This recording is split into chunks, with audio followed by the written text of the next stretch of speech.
This video is rated T for these girls ain't sh.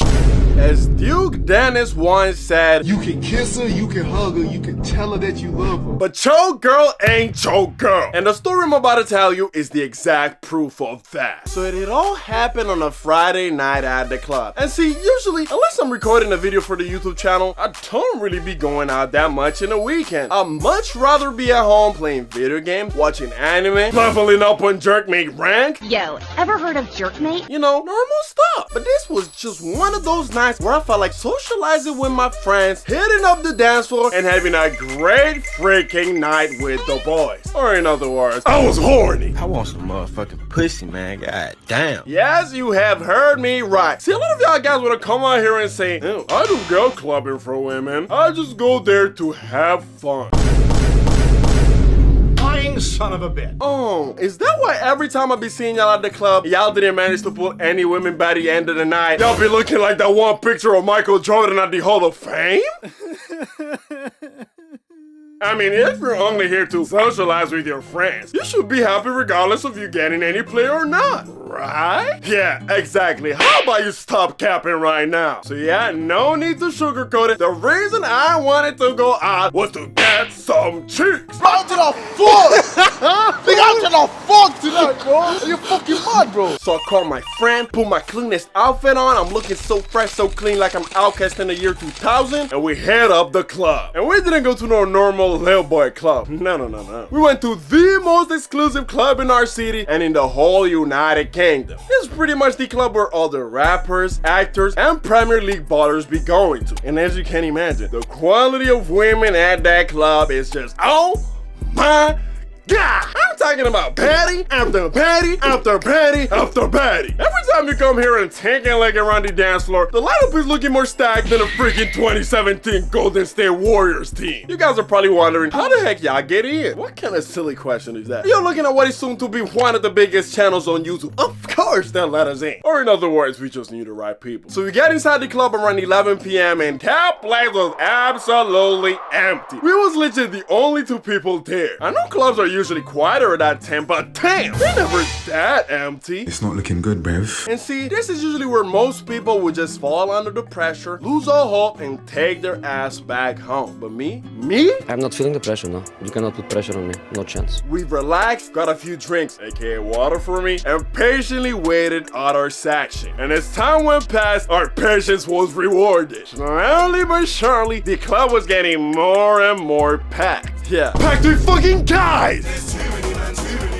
Man, shit was actually ridiculous. I ain't seen that many sweaty guys only one place since the 2011 Royal Rumble. And if y'all remember, that wasn't the usual little 30-man Royal Rumble. It was the 40-man one. Honestly, I don't know what the hell was going on in that night, but that rich at the club had more guys than freaking Pride Festival itself. Honestly, at that point, we were convinced it was just gonna be one of those nights that just ends up as a write-off. Until a miracle happened. Me and my bro turned around and what do we say? Two baddies, or since we're in the UK, two pancakes walking in, and oh boy, was they fine. For the moment I saw them walking in, I couldn't help but sing some Nose lyrics. Ting called Madison. I tell her come and jump in my Addison League. And when I say Addison Lee, I mean the 7.5 inches of pure African chocolate. One was a tall model looking one, and the other was her thick, and I mean thick ass French. Shawty was Double cheeked up on a Thursday afternoon. no cap. All I could hear when that girl was walking was them cheeks were moving. She was the literal definition of a Hog, P-A-W-G, badass white girl. But as we pay closer attention to them walking in, we also see two black dudes walking right behind them. Yes, it is exactly what it looks like. They came with their boyfriend. Damn it! The moment I saw those two African brothers walking in, all I could do was raise my hands to the sky and say, please save me, Donald Trump. Please get these people away from me. Why? Why did the night keep getting from bad to worse? Or so I thought, at least. After seeing all that, me and my friend decided to just take the L on the chin and just vibe with our section for the rest of the night. But as I'm sat down, I noticed that one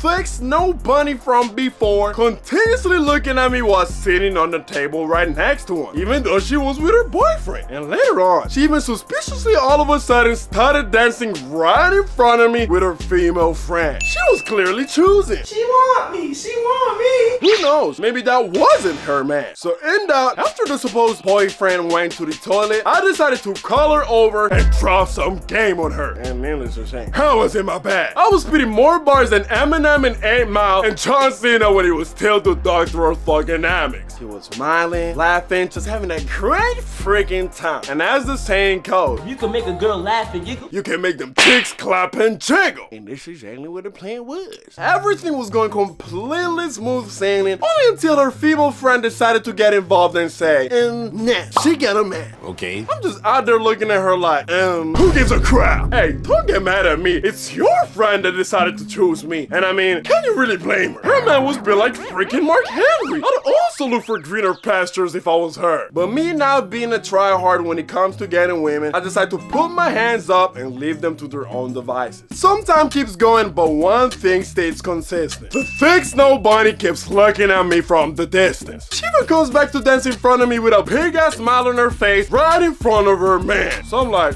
fuck it. Let's run it back one more time. So I go to her, we talk for a bit, but once again, her noisy ass friend had to once again get involved. I told you, stop talking to my friend. Shut your bitch ass up, nigga. Nobody asked you how a bitch ass thing. But this time, an unexpected hero gets involved. The other black guy, aka the past friend of Mark Henry, aka her boyfriend, suddenly tells her to stop it, and if her friend wanted to be with me, then so be it. After those words, the tall girl decided to stop getting involved and then fully left the club with her mans as he wanted to leave. Let's go. I'm sick of her ass. Hey man, whoever you are, just know there's a place in heaven with your name on it. I mean, hell man's to your friend, but that ain't my problem. After that, it was free game, and homegirl absolutely wasted no time. Shorty's all over me, dancing on my lap. She even straight up tells me that she coming back home with me. Let's go! Hey, shout out to my man Castillo, cause this time it's looking good, bruv. Me and her continue vibing for a while, but after she goes to the toilet, you see this fat Albert for the Cosby Show looking ass nigga, aka her boyfriend, coming over to me and saying, do what you gotta do, no hard feelings. At the end of the day, the game is the game. But just letting you know, she tryna play you. We came from a different city to celebrate, and after what she did, she knows that she ain't coming back to the hotel with me. And since the room is under my name, she does not have a place to stay no more. You think she let you hit, but she just ran up and asked a place to sleep, and then she'll dip in the morning. Just looking out for you, bro. Just ignore her. Yeah, right. How about you just stop yapping? Yeah, I knew he was just extremely salty because his girl chose me instead of him, and he just wanted to find an excuse for me not to take her home. But I pretended to appreciate his warning and that I took his word in. After Shawty came back, we just continued from where we left off. She continued to dance all over me, and this time, she was really going crazy. The way she was throwing it back, she had me feeling like the first time I went to the strip club in GTA 5. And just like a broken record, the moment she leaves to go for the toilet, this dark Paula looking ass nigga of her mans once again comes over to me and says, Bro, she's just trying to play you. Don't fall for it. Let it go. I'm just looking. shut up! We get it, we get it. Whatever you say, Big Daddy V, now you can shut up. Well, that's what I was thinking at least. I once again presented to take his advice and take his word in. I shook his hand, and this time he left the venue, saying he's gonna find a different club and a different girl for the night. Now me and her are by ourselves, and she once again asked me where I'm staying. I tell her that I'd happily take her home, but that I unfortunately do not live by myself. And listen to this. Shawty tells me that it's fine and that I can go back to her hotel room? Wait a minute. I was convinced that the hotel was in her man's name, but she tells me not to worry because she has her own key and that she was gonna work some magic.